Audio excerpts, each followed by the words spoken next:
All right, communicating the message of good health diet, the effect of diet on common diseases is a job that all of us have to do. Whether you happen to be a high school student or a teacher or a factory worker or a medical doctor or a nutritionist, we all have an obligation to share this message. I find that when I speak, people who are not doctors generally listen more carefully. Somehow or another, being in the same profession as a medical doctor, I get a little bit extra defensiveness from some of my colleagues. Not here in this room where there are a lot of medical doctors, but when I go out and speak at hospitals. But all the dietitians are listening, all the scientists are listening. They're not threatened. I think it's good to have people here that have the understanding about the importance of good nutrition from different disciplines. And to have somebody come here and talk about the importance of diet on health and disease and diabetes from a non-medical doctor point of view, from somebody who's a scientist, somebody who could represent the scientific literature from a less health-oriented, personal type of point of view, somebody who can really look at the hardcore science as an opportunity. And our next speaker I've known for at least 15 years. We got together initially when we started the Lifestyle Medicine Academy, American College of Lifestyle Medicine, back in, oh boy, when was that? That was a long time ago. We were part of the founding members of the American College of Lifestyle Medicine. American College of Lifestyle Medicine was supposed to be like the American College of Surgeons. You know, all these people who are interested in lifestyle medicine were supposed to get together and share with the rest of the world about the importance of, well, it's moving along and it's starting to make differences and so on.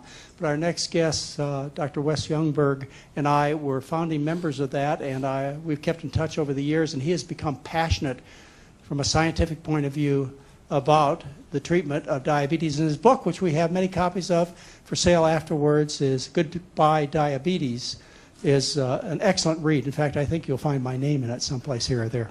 I'd like to welcome Dr. Wes Youngberg. Thank you. Thank you, Dr. McDougall. Actually, we even go back further than that. Back in 1989, 1990, I had the privilege to be the president of the Loma Linda University Public Health Alumni Association. And the only real good thing about being president of that organization is that I get to pick all the speakers that come to the annual conferences. And so at that point, since I just started my clinical lifestyle medicine practice, I said, I want Dr. McDougall to come speak at this conference, because you see, back in the late 80s, early 90s, there wasn't much information available on how you treat disease naturally. There really wasn't that much. In fact, the best resource available to me is I was setting up my practice in the Loma Linda University faculty medical offices, where physicians and endocrinologists were referring to me, diabetics and other conditions. The only real resource I had available to me was McDougall's Medicine. How many of you have read that book from many years ago? McDougall's Medicine was an awesome review of how a vegan diet could address so many different things. In fact, I was on the plane coming back from a book signing about 3 weeks ago from Orlando, Florida.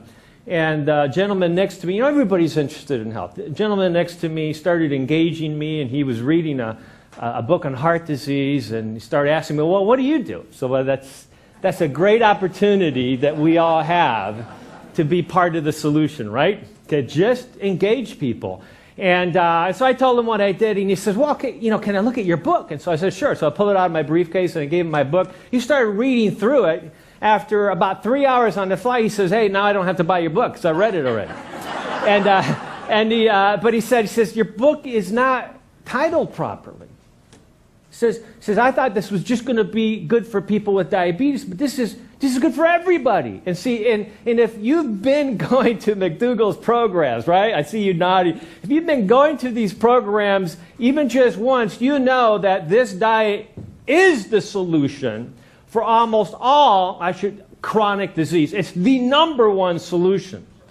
Not in a vacuum, as we've clearly learned this weekend, but it has to be the pivotal point, or else we'll never hit that tipping point necessary to reverse anything or prevent anything. We have to be able to reach that tipping point, and this is the foundational work that is necessary for us as individuals who are seeking to forestall disability and death, right? As individuals who are wanting to increase the vitality that has been lost in part, but also to change the world. If we're going to be able to do that, we have to use this as the foundation. So when I give this talk to just general audiences, I call it Preventing and Reversing Diabetes and Pre-Diabetes. Real important here, the natural way. A little bit more sophisticated, we start talking about the epigenetic issue, right? Wasn't that exciting? Yesterday's understanding about epigenetics and how genes no longer are understood to be the determining factor in our health. Stop letting people get away with the idea of saying it's familial, right? What does that mean? It's familial, it's genetic. In other words, I really can't do anything about this. The only option available to me is medicine. Well, if a medicine can change this, that means that the gene is not causing the problem, right? If you can change it anyway, that means that that gene is plastic, meaning it's changeable, it's adaptable. We can change the expression of our genes by the choices that we make, by what foods we put into our mouths, by what fluids we put into our mouths, by what thoughts we think. All have a powerful influence on what's happening to our genes, turning them on, turning them off. It's like a dimmer switch. Every little choice that we make in the positive direction is gradually dimming that switch to that gene that causes cancer, inflammation, diabetes, heart disease, autoimmune disease. So we want to get busy impacting that dimmer switch and turning up the dimmer switch next to that gene that causes vitality and longevity. Not just living longer and hurting longer, but living longer and feeling better, right? That's what empowers me and excites me about this whole concept. But when I'm lecturing to a group of health professionals, or a group like you that includes many health professionals, but also highly educated consumers of healthcare, right?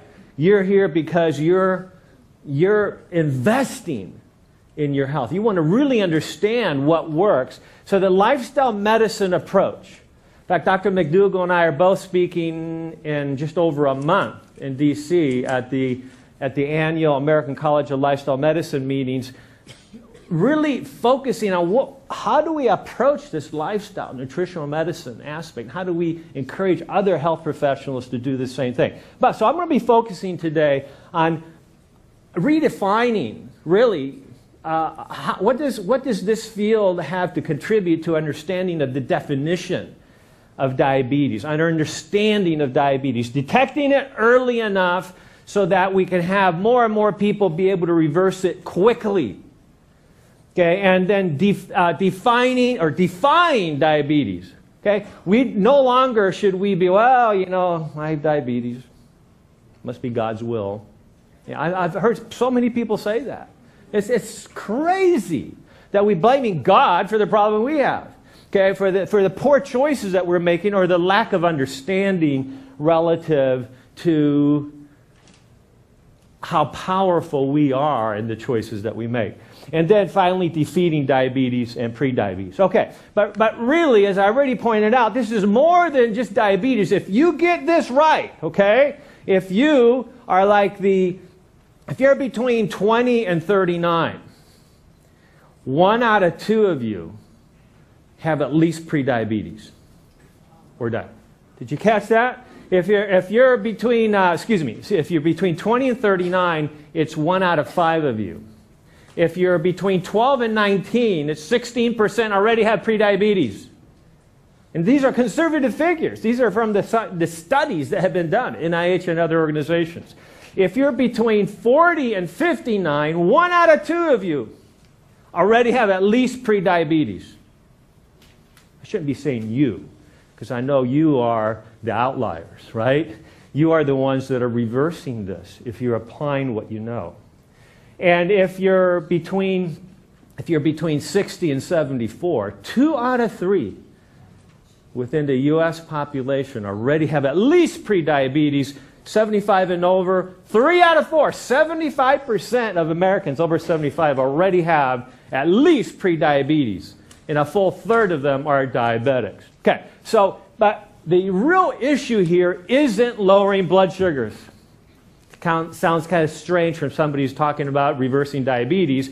It's really not all about blood sugars. Blood sugar is just one of the symptoms of a horrible metabolic mess.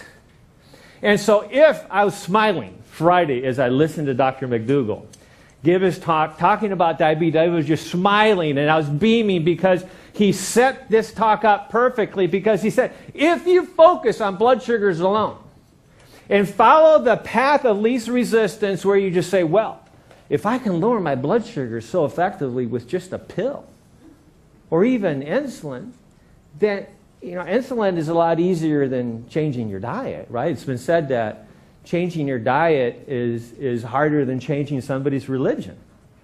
It's not an easy thing, but when you see the power that it has over our genes, it's worth it, isn't it? Right? And so the issue here is that the diabetes is just the tip of the iceberg. Blood sugars is just a symptom.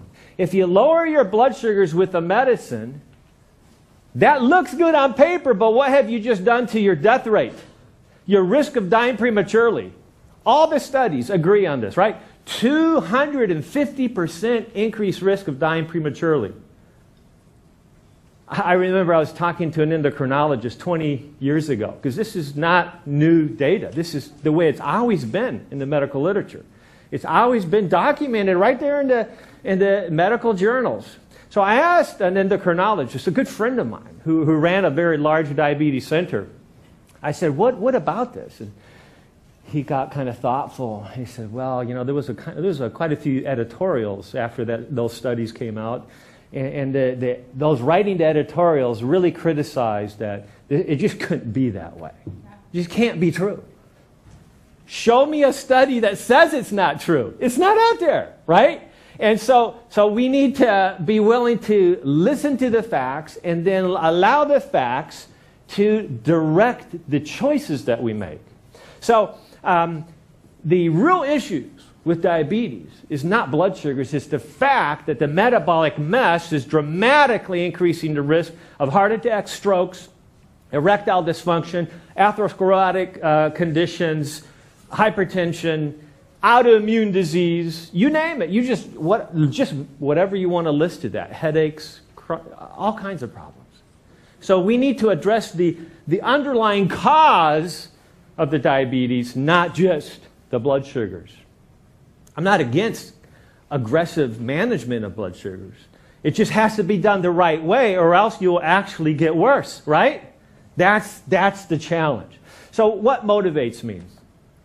When I was 10 years old, I was living in South America. I was actually in Bolivia. Beautiful place in the valley. We were 8,500 feet above sea level, overlooking 17,000-foot peaks in the Andes. My parents were Christian missionaries in South America. One day I saw my dad drive home about 2:30 in the afternoon. He was a president of a university there, and we never saw him in the afternoon. So my brother and I were throwing baseball back and forth. We saw him. We go, that's strange. What's he doing home? What's Dad doing home? And as he walked towards us, we could see that he was crying. And that scared us. We didn't even know what was wrong, and already my brother, John, and I were crying, because we'd never seen my dad cry. And he said, kids, just brought Mom home from an appointment at a hospital, and the radiologist has just told us that we have to get Mom to the States today. She had been diagnosed with a huge tumor in her brain. To make a long story short, that afternoon we flew to New York City, where my uncle, who was a physician, actually brought a car to the tarmac, just drove it right up to the airplane. took my mother and immediately had her set up for surgery. It was glioblastoma. It was terminal. I mean, even today, 40 years later, there's very little hope conventionally for something like that. And to make a long story short, she was given 4 to 6 weeks to live. She lived 9 months. She was a fighter. 2 years later, I'm raking leaves with my father one autumn afternoon in Berrien Springs, Michigan. There's a lot of leaves. After about 45 minutes of raking and raking, I started having one of those bonding moments with my father. And I said to my dad, I said, Dad, why? Why did Mom have to die? What happened? We're such a healthy family. And so I was looking for answers. And I remember my dad not saying a word. He didn't know what to say to me. I was 13. And he leaned on his rake looking down Greenfield Drive there in our street. And it was then that I had a watershed experience in my life. I said, Dad, I wish I knew right now what my risks are, so that I could start doing something about it immediately, right now, and not have to go through what Mom went through and other relatives have gone through, dying of heart disease. And without realizing it, that changed my life. I immediately, as a 13-year-old, started reading every health book I could get a hold of. I became passionate about health. How do we optimize health? And it changed my life. I remember I wish I would have had Dr. McDougall to go to when I was a kid. Wasn't this great? I have 15 aunts and uncles or cousins who are MDs. So all the pressure on me was to go through medicine. But I learned something real quick. Whenever I went to either one of my relatives who was a physician or to my own family doctor, and I would pose a question, I realized that I knew more about health than they did. Right? And so again, I chuckle listening to Dr. McDougall and others who basically went through the system and now are trying to change the system. And even, 30, 40 years later, the system still isn't teaching what is necessary. I'm on the faculty of the School of Medicine at Loma Linda University. So at least I'm on the faculty, and they rotate students and shadow me at my clinic to learn about nutritional medicine. Okay? But they're still not teaching it in the academic curriculum. It's crazy. And so that's why I chose to take the path less trod by within my family. And I chose to actually take a master's in nutrition and a doctorate in lifestyle medicine. I wanted to learn in my training what I was going to be doing. So that was my path. So that's what motivates me. So that's why I care about this, because I saw as a young boy the impact of bad decisions and the lack of knowledge. Just doing what your doctor told you to do ended up being leading to so many problems. Well, so that's why I wrote this book. You know, anybody who writes books, especially after the first one, knows that it's not to make lots of money. There's a lot better ways to make money than writing books. And so I thought, why would I want to do this? Why would I want to write a book? Well, because it's my opportunity, based on my experience, to help people who are looking for answers. And looking for understanding what the risk factors are to motivate the average person to make a change, right? That's what testing is all about, folks, okay? Is to give us some objective evidence like, wow, I need to change, right? I'll tell you why.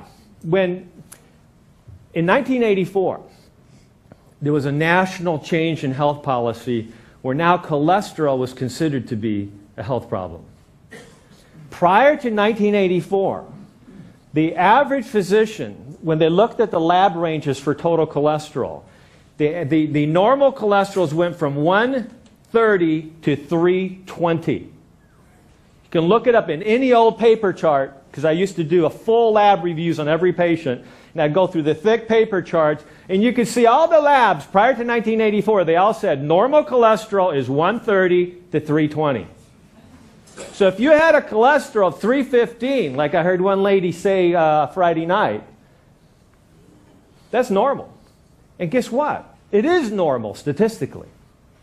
It is normal. A lot of the labs that we currently see today are still focused on statistical normals. The last thing that we want to be health-wise right now is normal. Right? We want to be optimally healthy, and that is not normal. Right? We know that. Okay, so we cannot be normal anymore or think that that's even a good thing. It's not a good thing.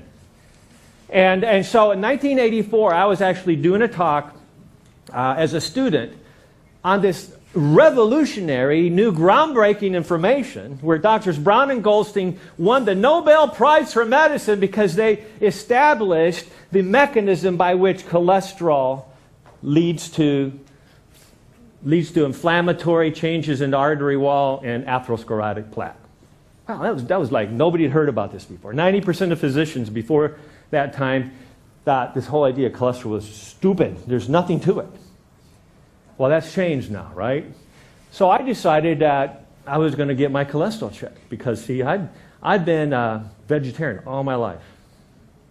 Now, I wasn't a vegan. I was vegetarian all my life. And I was a marathon runner. I was a gymnast. I thought of myself as Mr. Fitness, Mr. Health. I knew more about health than just about everybody else that I knew. And so I thought, I'm going to be, I understood risk, right, from the classes I took. So I knew that to be in the optimal range, I would be like under 140 based on the current ranges back then for a 24-year-old man. Had my cholesterol checked, and my friend who worked in the hospital as a med tech, she came up to me and she said, wow, this isn't good. And I'm going like, yeah, right. Come on. Give me the paperwork. I thought she was messing with me, right? She wasn't. She was concerned about me. I go, no. Give me that. And so I was expecting to be under 140. I was 244. Vegetarian all my life. But I wasn't vegan. My Mr. Fitness bubble that I'd been carrying as a young man, very proud of for so long, all of a sudden, because of a test, got popped. Okay? This is really, really critical. Okay?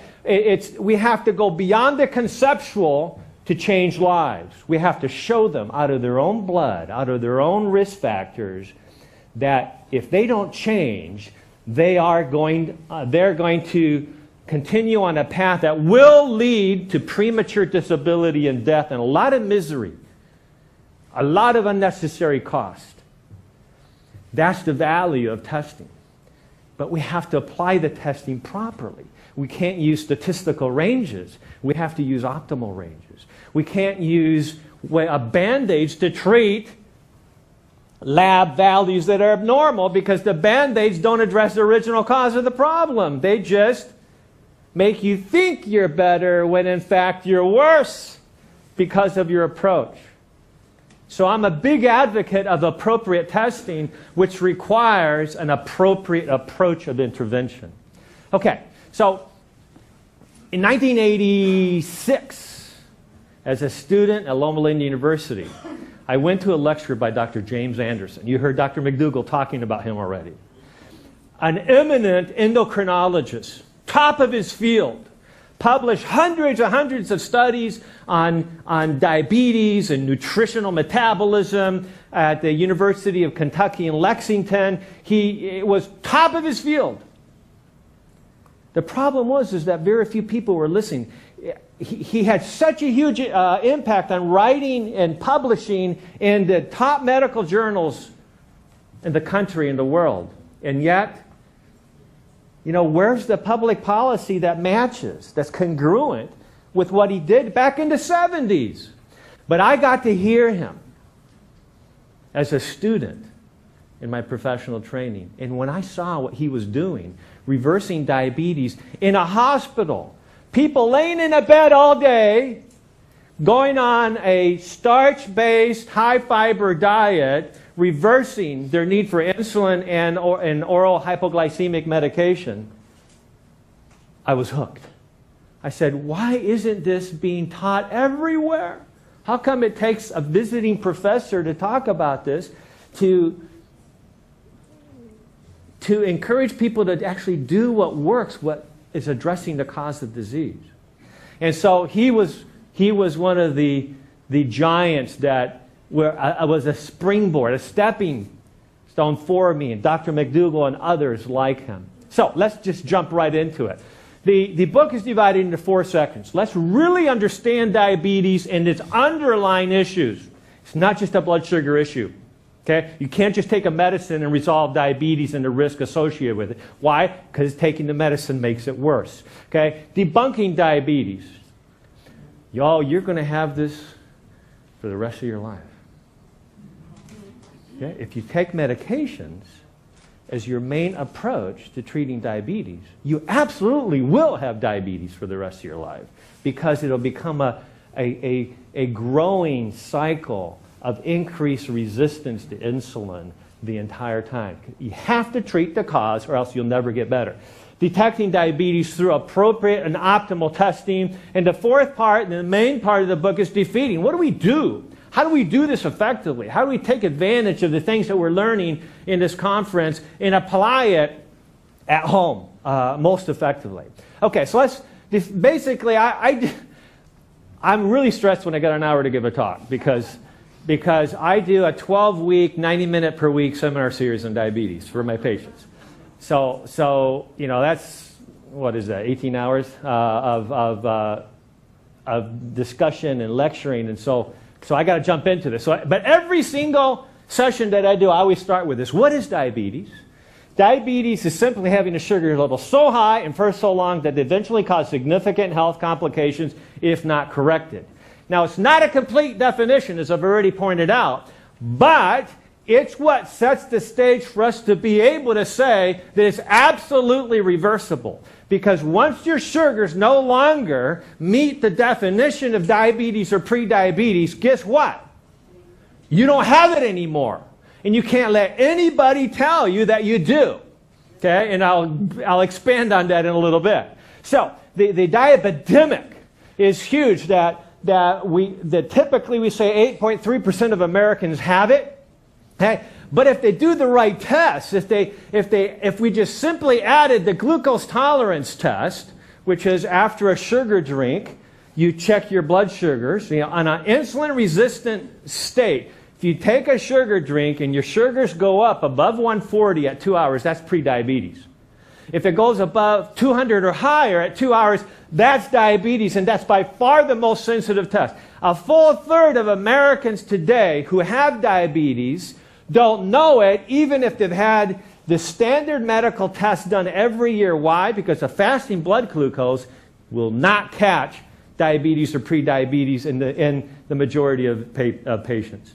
Adding the 2 hour, and especially the 1 hour, the most sensitive time, will really help us. So that takes it up to, if you do the after meal blood sugar test, that takes it up to 12.9% of Americans have just diabetes, and that increases the total burden of diabetes in the U.S. alone from 26 million to 40 million.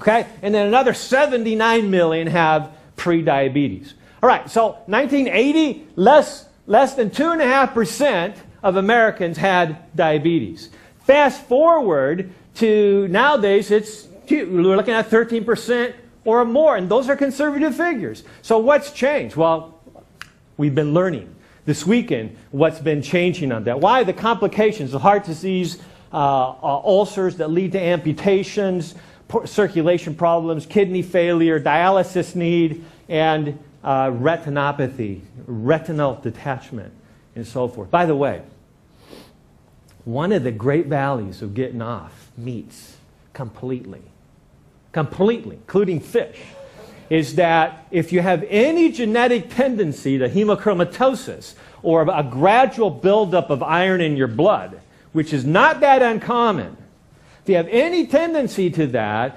that can actually be your biggest risk factor for heart disease and all these complications. And treating the blood sugars alone aren't going to change that risk if you have elevated levels of ferritin or storage forms of iron in your blood. I had a patient who was a teacher, school teacher, and his wife was the manager of the medical group I was working with at the time. And he came in, he'd been managed with blood, okay blood sugar control on various medications for 20 years. And he was like, dude, don't talk to me about not eating meat. That's the first thing he said to me. Okay, and he said, no, he says, I want to keep my energy up, and I'm not going to change my diet. I just want to, I'm here because my wife forced me to come. That's what he said. So I said, okay, so, at least he was there, right? So I did the broad testing on him, including the ferritin level, and I found that ferritin's supposed to be ideally around 100 or even a little less. His was 1,350. He was a bronze statue. I mean, he was just swimming in iron, which is a pro-oxidant dramatically impacting his cancer risk, his heart disease risk, his diet. He had retinal detachment in one eye. And they kept saying, well, we just got to give you better blood sugar control. It didn't have anything to do with that primarily. It wasn't the primary problem. And so by doing the broad testing, he was able to find out what the main risk factor was. Now, what's the number one most logical treatment approach for somebody who's got tons of iron floating around their body? Stop eating foods that are super high in iron that easily come off of the food. And what's that? Meats. Flesh foods. Anything that's got blood pumping through it at some point in their life is going to have a lot of iron. So that's why this diet, it transcends the common risk factors that we look at. It helps everything. Okay, so I heard Norman Cousins speak years ago. He was in charge of the UCLA health program. It was a kind of a lifestyle program. But it didn't really take on the full elements that we're embracing here. Great guy. He was really into the aspect of psychoneuroendocrine immunology, the impact of how you think and how that influences your health. A very powerful and appropriate thing. We got to include that in our overall approach. Stress management. Okay? But one of the most powerful things that he said, anybody here read Anatomy of an Illness? A few of you. It's a classic, 30 plus years old, but a classic where he says this, don't deny the diagnosis. In other words, when a patient comes to me and says, hey, I'm getting ready to see my cardiologist or my gastroenterologist, what do you think? I say, well, the more information, the better. He says, but, I give him a warning, but just because you get a diagnosis, that's valuable information, doesn't mean you have to accept their answer to treatment. Right? I mean, that's what we've been learning this weekend, right? He said you got to be in charge of your health. You are the chairman or the chairwoman of the board of your health. Nobody else. Not me, not your primary doctor, not anybody. It's you. And if you're not willing to be in charge, you're not going to do that well. Okay? If you don't learn, like we heard earlier, to just say no. Okay, or I'll think about this, I'll talk to my board of advisors, and I'll get back to you. Okay? If that offends your doctor or whoever is on your healthcare board, fire them and get somebody who's willing to work for you. Right? Real critical. So don't deny the diagnosis, defy the verdict. What we're learning right now is the solution to all those diagnoses. The primary solution. The foundational solution that has to be there for us to be effective. So the metabolic mess, that huge metabolic problem that underlies disease, needs to be addressed. With the insulin resistance, we'll get into the sugar sticking, right? Sticking to things. And so that's why we got to watch what happens to our blood sugars after the meal. and why an after-meal blood sugar is far more telling about our metabolic health than a fasting blood sugar. Far more critical. By the way, I always ask patients if they have any tendency to high blood pressure. Chances are, more oftentimes than not, that they have insulin resistance. Their muscles and their liver have become desensitized to insulin. So now, in order to control blood sugars, if they can, their pancreas has to produce lots of insulin. I had an 18-year-old in my office just a week and a half ago. Concerned about her health. She had digestive issues. She was already really trying to clean up her overall health. But we actually did a 4-hour glucose tolerance test on her. Her blood sugars were all perfect. But if we had just stopped there, we go, wow, your blood sugars are great, your metabolism's great. She had struggled with a tendency to high triglycerides. 18 years old, cheerleader, fit, but she was having issues with, exercise intolerance. She'd get fatigued when she exercised, unusually so. She was depressed. What's going on? She's going into her freshman year of college. You can't go into your freshman year of college feeling ill. And so we did the full test, and we discovered a lot of things, but we discovered that her insulin, after she had a little bit of sugar, her insulin levels, instead of going up a normal amount, shot up 10 times higher than normal. Okay? That's the earliest clue, even way before after-meal blood sugars. So that's why I, for 20 years now, have been testing insulin. By the way, Dr. Nancy Bohannon, an endocrinologist at UCSF, has been there for many, many years. She did a lecture for Family Practice Audio Digest that was given to me by one of the family docs at my clinic who liked what I did. She said, Wes, I think you'd be interested in this. This is 1991. And she basically said that the earliest metabolic imbalance for individuals who are at risk of heart disease, cancer, and diabetes is an elevated insulin level right after a meal. Okay, so a lot of things going on here. So we have that whole metabolic syndrome that we've been learning about that looks at waist circumference and how good your HDL, triglycerides, blood pressure, etc. is. That's another clue. There's the headache connection. Okay, Dr. McDougall's been saying this for 30 years. One of the best ways to get rid of headaches is what? Change your diet. Why? One of the main reasons is because it lowers the insulin production after the meals when you change your diet. Back in 1993, I was a neurologist who was working on a second degree, shadowed me in Southern California. She just spent a couple days with me. And, I was working with diabetics, heart patients, etc. And what she picked up was something totally different than I was focusing on. She said, hey, have you been listening to your patients? So over the last 10 patients, 4 of them were excited about the fact they didn't have headaches anymore. And I was just going like, yeah, everything gets better. I was just kind of like, yeah, that's great. I didn't realize I'd never had a headache in my life, so I didn't realize how important it was for people to feel so much change once they changed their diet and changed their insulin resistance. She was as a neurologist, she was so excited about this. She said, Wes, can you help me put together my research project for my PhD? I said, sure. So I was on her committee, and she actually did research showing that if you change your diet, the same diet we've been talking about, and address and lower the insulin production after the meal, that the intensity, the duration, and the frequency of headaches plummeted.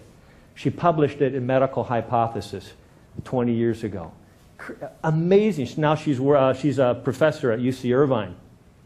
So it's critical for our health. Now, one of the biggest things that motivates us is that big C word. That's what motivated me. My mother died at age 39. She didn't get to see her little kids grow up. I didn't get to have her as I was growing up. She could still be with us today. But one of the biggest risk factors that isn't getting much buzz, even though there's literally thousands of studies documenting this, is that insulin, whether it's injected or whether it's produced in excess in our bodies because of poor lifestyle nutritional choices, is one of the main driving factors in promoting cancer.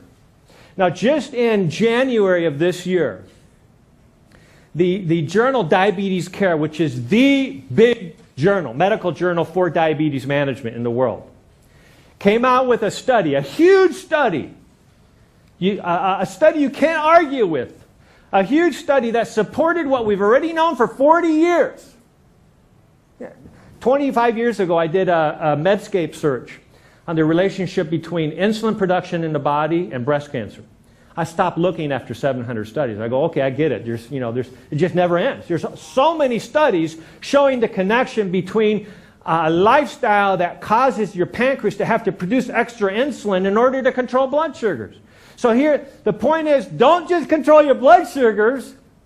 Do it in a way where your pancreas doesn't have to overwork and get fatigued. Do it in a way that's actually good for your body. Don't just think that taking that medicine is going to fix everything, because it doesn't. It actually increases your insulin production, unless it's metformin. Metformin, by the way, is the only medicine that lowers cancer risk when used as prescribed. All the other medicines for diabetes increase cancer risk. Why isn't that promoted? You think that people would want to know that? Wow. Okay? So, this big study that just came out shows that current insulin users were 30 to 50% at greater risk of developing cancer, and it was in 2 years.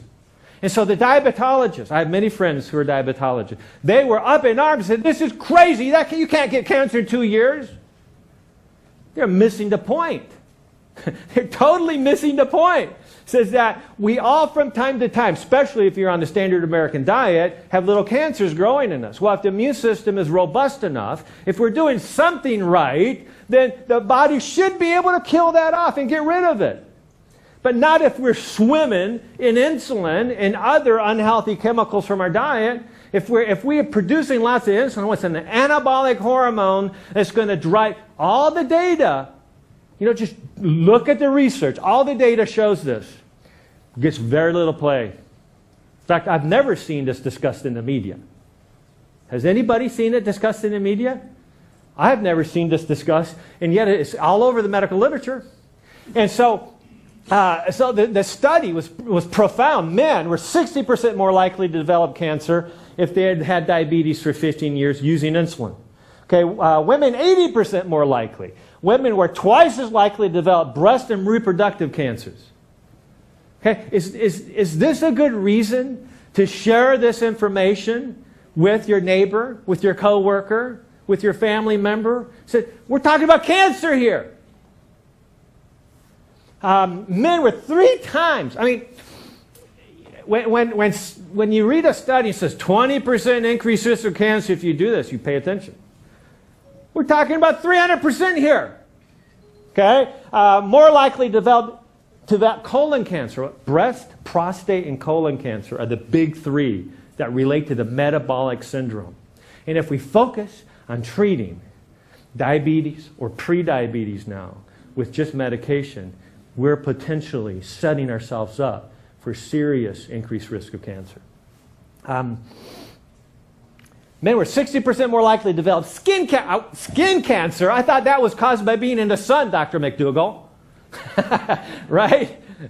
I love one of the talks. The first talk that you gave at American College of Lifestyle Medicine was on MS and how that is so important that we get regular sun exposure and optimize vitamin D levels.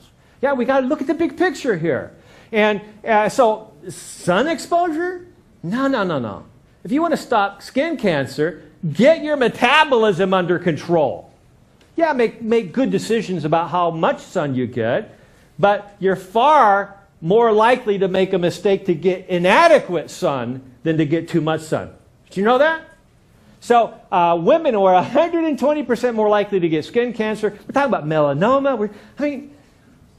So if you're following the McDougall plan, if you're following this dietary strategy, incorporating lifestyle strategies, you're well on your way to preventing all these cancers. helping your body fight the ones that are starting to brew. Yeah, because it takes 10, 15 years for many of these cancers to actually show up.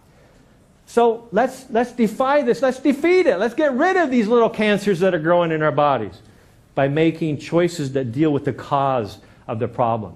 So that study caused Dr. Lee, that one of the principal researchers of this huge study, said these results support the notion that exposure to a high circulating concentration of insulin might result in mitogenic effects on the breast tissue that stimulate the growth of endometrial stromal cells. In other words, if your body has to produce more insulin to control your blood sugars, you're a sitting duck for cancer. And it could be one of the earliest ways to assess your risk for cancer. So that's why I personally, ever since I heard Dr. Nancy Bohannon's talk in 1991, I've always checked insulin on my patients during a glucose tolerance test. Fasting is good, but it's better to do it at 1 or 2 hours because that's when you're going to see the most sensitive indication. Okay, more prostate cancer is related. I mean, this is crazy. Now, in 1995, I had the privilege to work with a large medical center in Guam for 14 years. I couldn't stay in paradise forever, so I decided to come back to California. But while I was there, the governor of Guam, part of his re-election campaign, brilliant man, he says, I want to have, as one of my 4 pillars of my re-election campaign, have a task force for the prevention of diabetes on Guam. I remember after all this was done, and I was asked to co-chair the task force for the governor, and so we came up with all these guidelines, and I was sitting with a physician who lived in Laguna Beach, a great guy. He was just contracting with the government for a few weeks, and we went out for Thai food. Get good vegan food at Thai restaurants, right? And so we were talking, and he said to me, he says, Wes, I says, so you wouldn't believe what I just saw in the paper today. There was this governor's task force thing saying that you could prevent diabetes, and he laughed. And so I kind of looked at him and chuckled. I says, well, you know, I was the author of that. And you know, he was an ER doc, right? You know, he's a good guy, ER doc, but as you know, just because you're good at what you do doesn't mean you know a lot about the things that actually cause the problems, right? And so he kind of gulped, you know, and he looked at me. He's really funny, a good jokester. He says, well, I guess you have something to tell me then. Maybe there's something I don't know. You know, he was willing to accept the fact, well, okay, maybe what I learned in medical school wasn't all that accurate after all. All right, so what we did is I asked a question. He says, wow, you know, in Guam, when I first got there, they said, you're going to do what?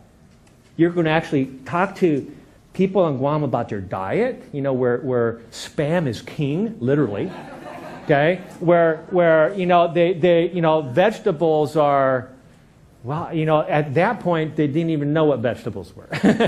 I mean, it was really bad, and part of it was because of all the typhoons that go through, and the fact that when Guam was retaken during the war, one of my patients, when he found out I was going to Guam back in '94, he said, man, last time I was in Guam, he says, we just blew the crap out of it. I mean, that's what he said. There were ships on the, you know, around Guam. They just made sure that there was going to be no resistance, right? Even though there was still a lot of loss of life. I mean, there was just no trees, there was no garden, there was nothing. So what did they eat? Well, whatever we brought in for them to eat, which was what? GI rations.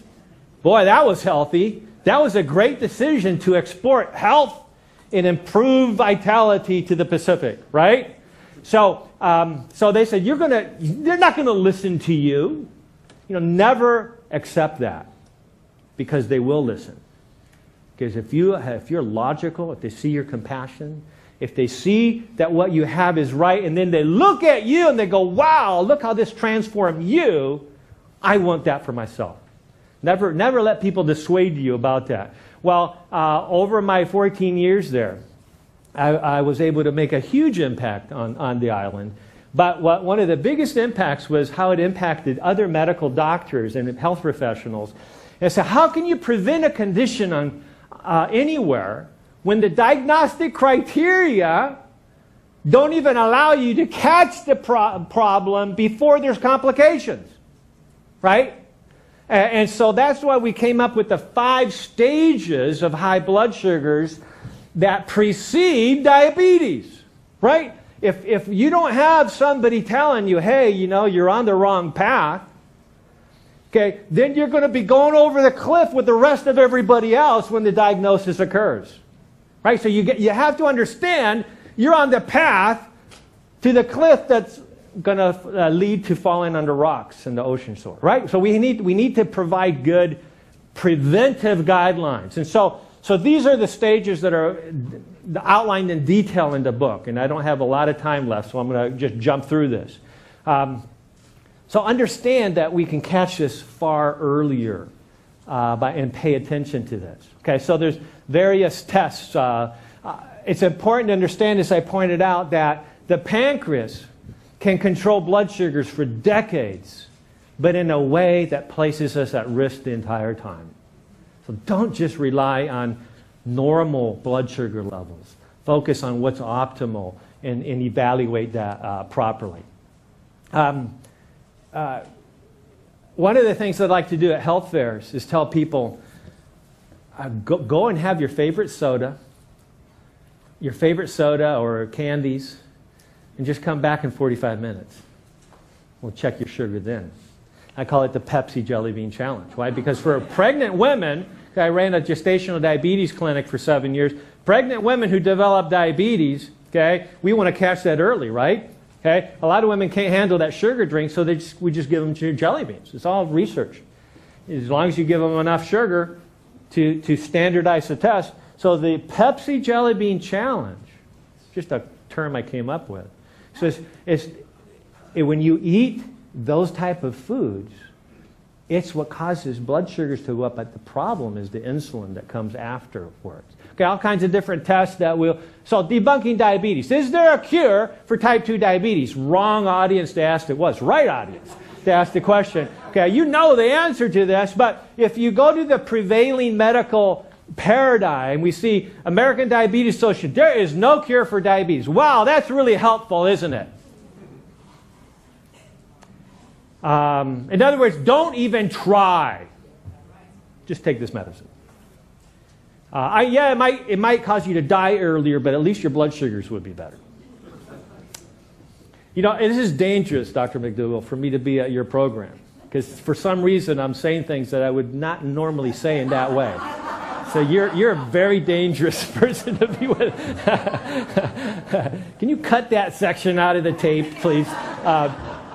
U.S. National Library of Medicine, diabetes is a lifelong disease. You're going to have this what? For the rest of your life. There's no cure. Mayo Clinic, wow. Good job, Mayo. Okay, there's no cure for type 2 diabetes. We apparently don't read any literature on diabetes at the Mayo Clinic. Unthinkable. I shouldn't be shocked, but it's like, how can they actually say that and put it on the internet? Well, if you look at the speakers who've been here in this very podium, well, I'm feeling good. I'm feeling good. Dean Norton, if you got diabetes, get rid of it. Joe Furman won't be controlling. No. We don't control anything. Why would anybody agree to just control some problem when you can get rid of it? You know, when you can become undiabetic. And then, of course, my favorite, our own Dr. McDougall, a simple cure is possible for essentially everybody. Just pay attention and follow through, right? So the biggest argument here is when somebody says, well, if I had a woman come into my office and she was 70 pounds overweight, she says, my goal is to get rid of my obesity. And I go, whoa, wait a minute. You know, I can help you lose 70 pounds, but you're still going to be obese. You see, because once you're obese, you're always obese. You're controlling it, but you're still really obese. And she would look at me, and I hope she would say, you're crazy. I'm out of here. Like, what's wrong with you? That's so illogical. No. I'm the one with the training. And she should say, yeah, but you don't make any sense at all. I'm out of here. Okay? And so for us to say you can't cure diabetes is just as illogical as saying to people, that you can't really cure obesity. In other words, we want you to know you're sick, to know that there's nothing you can really do about it, and all you can do, well, just keep coming to see me. And I'll just keep telling you you can't cure it. Big disconnect there. Okay. Not doing real well on time. Dr. McDougall, I don't see a time prompter here, so I'm going to keep going until you pull me off the stage. You've got 15 minutes. Oh, all right, good. Saved. All right. So, again, the diabetics' genetics. Man, if I had $100 for every time a patient told me, it's genetic. Well, why are you here then? I don't say it that way. But, and the good news is that, remember, genes do not determine our health the vast majority of the time. Genes are only there waiting to express themselves one way or the other based on what? Based on the choices that you and I make. That's what the genes are doing there. Okay? Everything is genetic, right? It wouldn't happen if it was genetic. Everything is genetic, but we have control over our genes. We can master our genes. One of my favorite talks is genetic mastery. Wow, that's pretty cool, huh? We can master this. We don't have to just go through life thinking, well, woe is me. You know, why did God allow this to happen to me? You know, well, many of you have heard Dr. Randy Jirtle from Duke University. You know, powerful research with the fat yellow mama mice. You know, these mice that are genetically bred to have yellow coats, to become quickly obese, diabetic, hypertensive, heart disease, and many of them die prematurely of cancer. Wow, that's really great, researchers. Is there some way we can genetically engineer humans to have all those problems too? Well, wait a minute. I think we've figured it out. Just go to McDougall Advanced Study Weekend and then don't follow anything that you learn. That's how you genetically engineer humans to be just like these agouti, fat, yellow mice. So it was a powerful study because basically it was, for me, about 15 years ago, there was an introduction to this understanding of epigenetics that non-genetic factors can actually turn on or turn off the genes that we're so scared of. We don't have to be scared of these genes anymore. See, if the gene was the main cause of diabetes, that these fat islanders in Nauru and all around the world would have been fat back in 1914 when Westernization first started having its influence in the Pacific. It's not, it's genetic, but genetics isn't the driving factor here. It's the choices. It's what we do with our genes. Okay, so let's quickly run through detecting diabetes. We have warning signs. By the way, I'm in just 2 weeks, I'm doing a whole series of meetings for the Indiana University Health System. The CEO of the hospital saw my book and goes, let's do this. Since they normally get 30 doctors out of hundreds in LaPorte, Indiana to actually come to anything. So we need to change the culture. Wow, a CEO that wants to change the culture of healthcare. Man, I love this. And so we're doing a huge talk for the community, inviting thousands of people to this big auditorium. It's actually a sports arena. But they're renting a big ballroom in the Blue Chip Casino, Michigan City, enticing these physicians to come and learn about something they never heard about before. Okay? And so they asked, well, this is a CME course, so we have to have questions. So that took me back 30 years. So let's do a multiple choice question on the diagnostic criteria for diabetes. And so I'll just jump through this real quick. So we got the fasting blood sugar of 126. Okay. How about a blood sugar of 200 or higher? Is that a current diagnostic criteria for the American Diabetes Association? A lot of doctors don't think that's true. Look it up. It's there. And it's, by the way, it's actually the most sensitive test. Without this test, you missed a third of people with diabetes. Okay. Or the worst way to get diagnosed with diabetes is where you just go to the doctor because you're not feeling well, and they check your blood sugar and it's above 200, and you've been like eating like a pig and losing weight. Okay, you've been always thirsty and always urinating. That's the worst way to get diagnosed. Why? That means you've had it for a long, long time. Maybe 20 years or so. I mean, this is a chronic, gradual, insidious disease. Let's catch it before it causes the heart attack or stroke or cancer, right? Not when you start feeling badly. Okay, and of course the hemoglobin A1C, the sticky sugar pathology test. The A1C is not just a measure of how high your blood sugar has been for the last 3 to 4 months. It's a pathology test. That's why I check it on every patient. Because if you have sugar sticking abnormally to your tissues, that means that you have a trigger for your immune system to damage every part of your body. I don't want that in my body. So even though I might look fit and I might look optimally healthy, if I don't pay attention to the big picture, my A1C goes higher than it should. It keeps me motivated being aware of these things. So, second question I'm asking this group of physicians. List the following diagnostic criteria in order the greatest to the lowest sensitivity for diagnosing diabetes. I've already given you the answer. Okay? So, in other words, if we don't catch it early, we're doing our patients a disfavor. Okay? And so what's interesting, the whole purpose for CME is to learn something you didn't know already. Okay, and most clinicians don't understand this. They would fail this part on their medical boards, if it ever gets to their medical boards. Okay? So make sure that we're aware of this insulin-resistant issue. And then prediabetes, 90% of people with prediabetes do not know they have prediabetes. Prediabetes is not just a risk factor to pay attention that you might in the future have diabetes. It is already a condition that tells us that there's a metabolic imbalance that's aggressively driving atherosclerotic changes in the body. So prediabetes needs to be managed aggressively. But see, the challenge, I know why this prediabetes became an official diagnostic criteria in 1997. Just like why cholesterol became an issue in 1984. Why? Because now there was a drug to treat it. I understand that.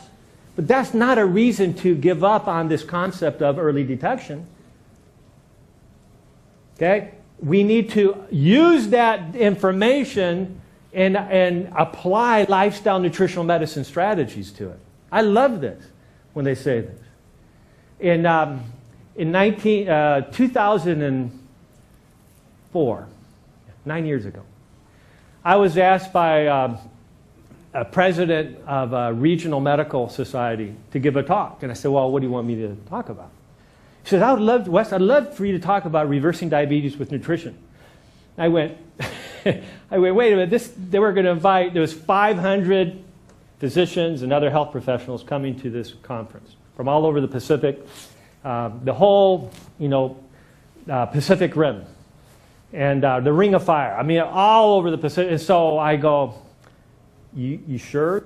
You want me to talk about reversing diabetes with nutrition? I mean, I'm not McDougall, I can't take the flaming arrows. Like, I'm not sure, I don't want to have to walk out of the room backwards, And so he said, no, Wes, they'll love it. It'll be great. So I said, okay. So at the beginning of my talk, he gave me 90 minutes. I said, I'm just going to start my talk by saying, hey, this wasn't my idea. It was the president of the medical society, right? It was his idea. So then I went on to give what I thought was a really good talk on reversing diabetes. The chairman of the scientific committee stands up, presumably to take questions from me. He's a nephrologist. Okay? Nothing derogatory about nephrologists, but they do not see people reversing diabetes. Why? Because they get them at the very end, right? He ran 3 dialysis units. He said, before we take any questions for Dr. Yarmger, I just want to go on record as the chairman of the scientific board that I completely disagree with what Dr. Youngberg just presented. There was 500 people, a double ballroom.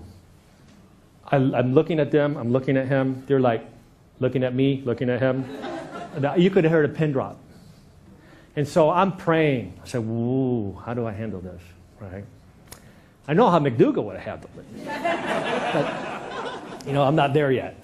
Okay, so I fortunately, he went on and on. The great thing was that just before my talk, an internationally known geneticist had spoken, talking about the future of medicine, how someday in the future we'd be able to reverse diabetes through genetic reengineering. As soon as he had to, in his comment, defer to his colleague that he had actually brought him out, big researcher type. And so when I heard him say that, I knew exactly what I was going to say. So I just kind of smiled the rest of he talked for like 4 minutes, right? I just smiled, and as soon as he was done, I said, "Well, first of all, doctor, I appreciate your position."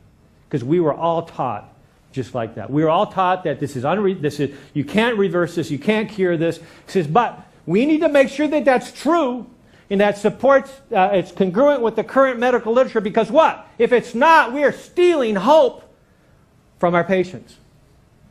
He says, "And besides, I'm glad that you understand and approve that genetic engineering could potentially reverse diabetes, because that's exactly how nutritional medicine, when properly applied, reverses diabetes."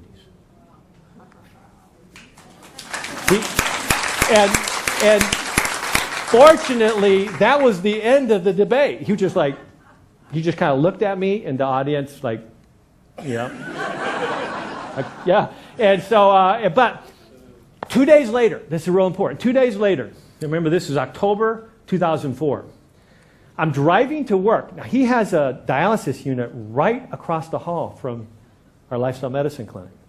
Right there, right? 2 days later, I'm driving to work and I hear AP News comes on and says, revolutionary new study that out of thousands of individuals that went through gastric bypass surgery, in less than a year, 76% of all those people had resolved their diabetes. They didn't use the cure word, they didn't use the reverse word, but hey, look it up in the thesaurus, right? It's the same thing.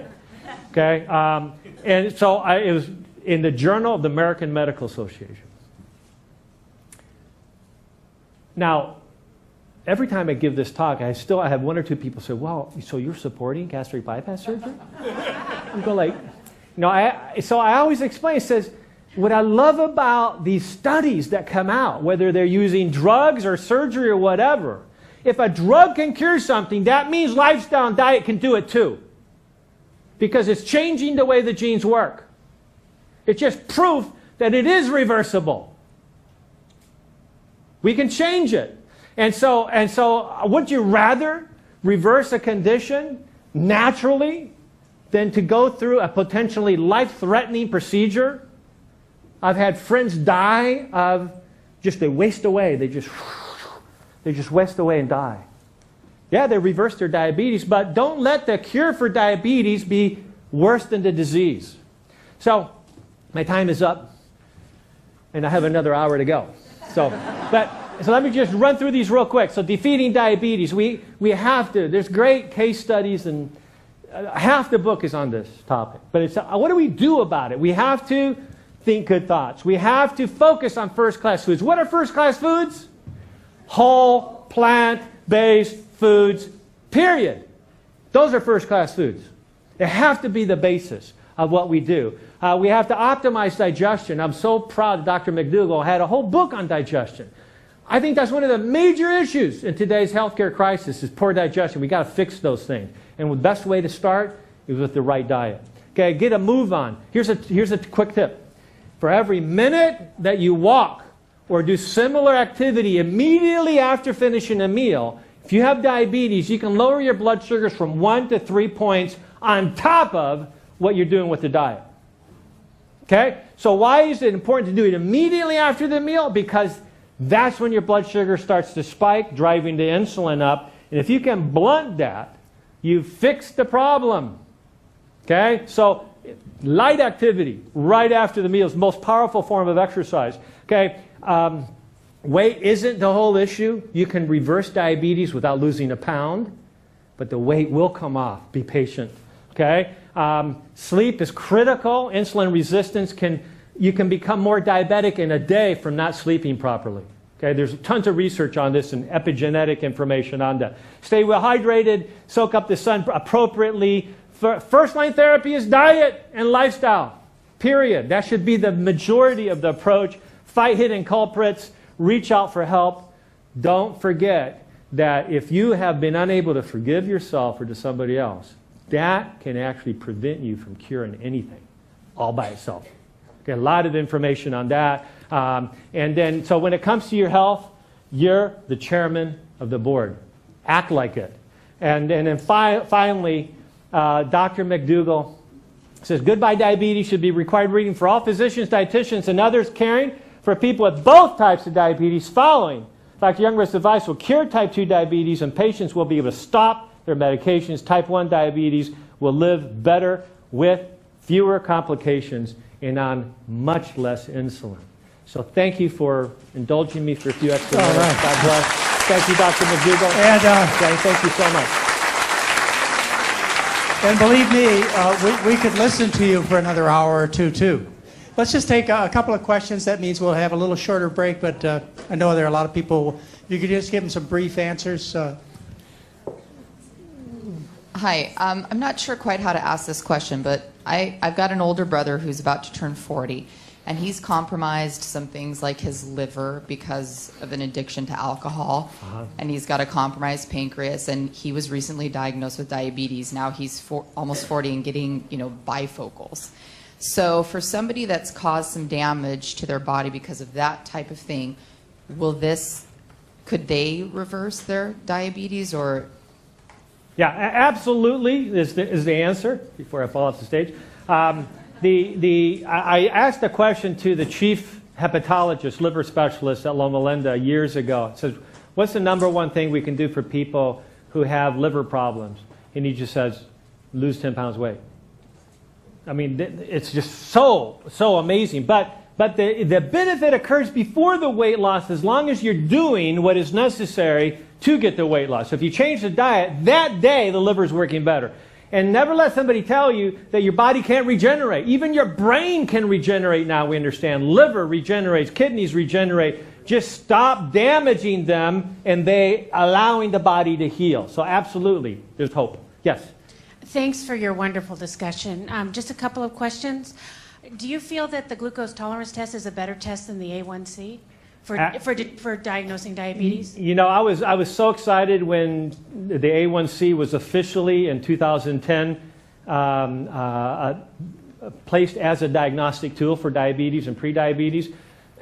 But if you look at the research, the A1C as currently interpreted is less effective at diagnosing diabetes than a fasting glucose and especially a 2-hour glucose. It's better, though, than waiting till your blood sugars are above 200 and you got symptoms. Okay, but I love the A1C. I told you I test everybody because it's an early diagnostic tool to help people get to an optimal level. And for people with long-term type 2 diabetes who've lost some beta cell function, is there regeneration of beta cell function for those people?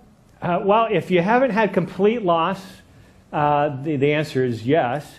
But Dr. Herrera in Geneva recently published a study with animals that if he caused complete type 1 diabetes in animals, but then was able to remove the toxin that caused the type 1 diabetes, that within weeks, the alpha cells in the pancreas were transforming into beta cells.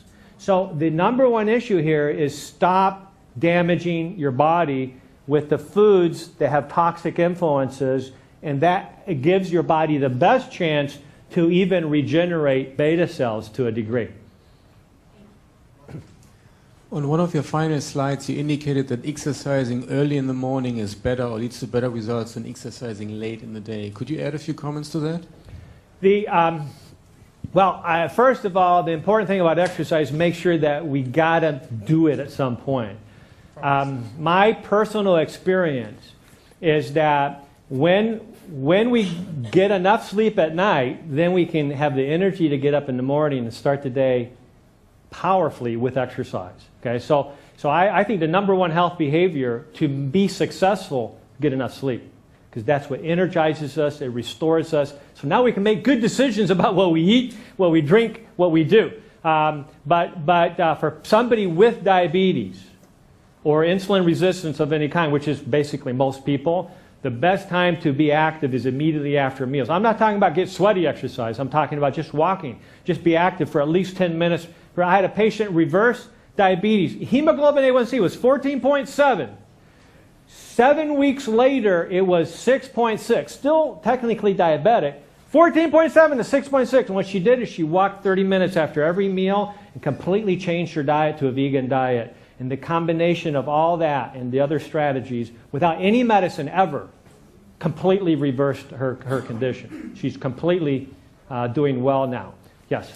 My friend who has type 1 diabetes wears an insulin pump. He's always coming over to my house and going, hey, let's prick your finger and measure your glucose. Good for him. But I don't want to do the fasting, and wait till the next morning and all of that. In your test, you said you test them at health fairs. Is it just the change in blood sugar? Well, what are you measuring? I mean, can I in the book, you'll see on page 90 that chart. And to see is that we're wanting to make sure that you're not getting a huge spike after the meal.